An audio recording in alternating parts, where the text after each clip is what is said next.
एक कविता और सुनाते हैं आपको। मैंने जब इसको पढ़ा पूरा तो मज़ा आ गया था, क्योंकि हमने अपनी छोटी कक्षाओं में जब इसे पढ़ा था तो इसकी कुछ ही लाइनें थी और मुझे लग रहा है सभी लोगों ने पढ़ा होगा। इसकी जो आगे की लाइनें हैं वो बड़ी ही मज़ेदार हैं। आइए देखते हैं। हटकर बैठा चाँद एक दिन, माता से वह बोला। हटकर बैठा चाँद एक दिन, माता से यह बोला, सिलवा दो माँ मुझे उनका मोटा एक झिंगोला। सन सन चलती हवा रात भर, जाड़े से मरता हूँ, ठिठुर ठिठुर कर किसी तरह यात्रा पूरी करता हूँ। आसमान का सफ़र और यह मौसम है जाड़े का, ना हो अगर तो ला दो कुर्ता ही कोई भाड़े का। बच्चे की सुन बात कहा माता ने, अरे सलोने, कुशल करे भगवान लगे ना तुझको जादू टोने। जाड़े की तो बात ठीक है पर मैं तो डरती हूँ, एक नाप में कभी नहीं तुझको देखा करती हूँ। कभी एक अंगुल भर चौड़ा, कभी 1 फुट मोटा, बड़ा किसी दिन हो जाता है और किसी दिन छोटा, और किसी दिन छोटा। घटता बढ़ता रोज किसी दिन ऐसा भी करता है, नहीं किसी की आँखों को दिखलाई पड़ता है। अब तू ही ये बता, नाप तेरी किस रोज लिवाएं, सिल दे एक झिंगोला जो हर रोज बदन में आए। चांद का जवाब सुनिए। अब इसकी बातों को सुनिएगा, चांद क्या कह रहा है। हंसकर बोला चांद, अरे माता तू इतनी भोली, दुनिया वालों के समान क्या तेरी मत भी डोली। घटता बढ़ता कभी नहीं मैं, वैसा ही रहता हूँ, केवल भ्रमवश दुनिया को घटता बढ़ता लगता हूँ। आधा हिस्सा सदा उजाला, आधा रहता काला, इस रहस्य को समझ न पाता भ्रमवश दुनिया वाला।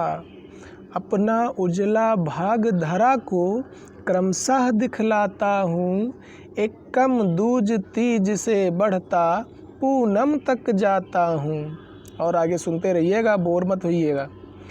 फिर पूनम के बाद प्रकाशित हिस्सा घटता जाता, 15वां दिन आते आते पूर्ण लुप्त हो जाता।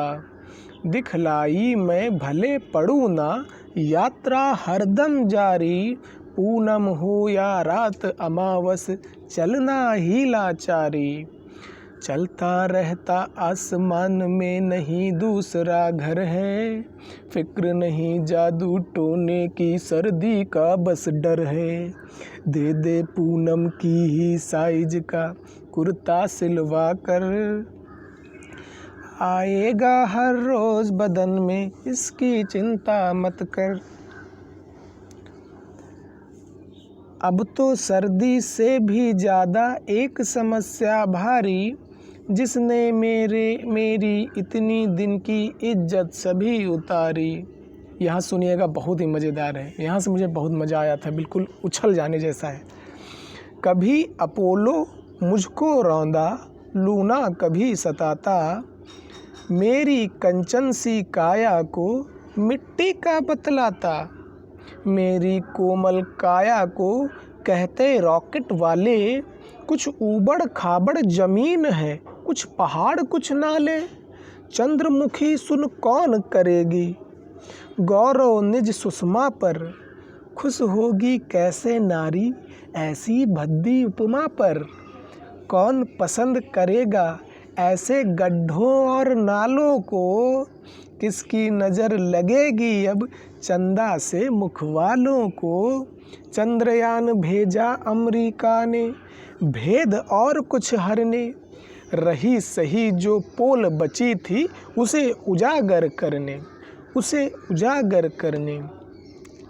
एक सुहाना भ्रम दुनिया का क्या अब मिट जाएगा? नन्हा मुन्हा क्या चंदा की लोरी सुन पाएगा? अब तो तू ही बतला दे माँ, कैसे लाज बचाऊं? ओढ़ अंधेरे की चादर, क्या सागर में छिप जाऊं? मतलब अमेरिका ने जब खोज कर दी तो बताने लगे वहाँ पर पहाड़ हैं, ऊबड़ खाबड़ ज़मीन है, लेकिन जबकि चंद्रमा को इससे पहले बड़ी उपमाएं मिलती थी, खूबसूरत की उपमाएं मिलती थी। तो वो जो चाँद है काफ़ी चिंतित है इस बात से लेकर कि हमें जो इतनी उपमा मिलती थी कि अब वो ख़त्म हो जाएगी, अब मेरा तो बड़ा लाज बची नहीं है इस जब वास्तविकता दुनिया के अंदर आ गई है। इस तरीके से कवि ये भी बताना चाह रहा है कि कई बार हम भ्रमवश जिसको बहुत ही अच्छा समझ लेते हैं, एक्चुअल में वो वैसा होता नहीं है, उसकी रियलिटी कुछ और भी हो सकती है। इसके लिए हमें तैयार रहना चाहिए। इसका मतलब ये नहीं है कि जो चीज़ अच्छी है हम उसको उसमें बुराई खोजने लग जाए, लेकिन इसलिए तैयार भी रहना चाहिए, इस चीज़ के लिए तैयार रहना चाहिए इट मे बी कि वो वास्तविकता में उसका रूप कुछ और ही हो, उसका गुण कुछ और ही हो, जिसके बारे में बहुत कुछ नहीं जानते, केवल कल्पना में हम अच्छा बोल रहे हैं, उसकी वास्तविकता कुछ और भी हो सकती है। धन्यवाद।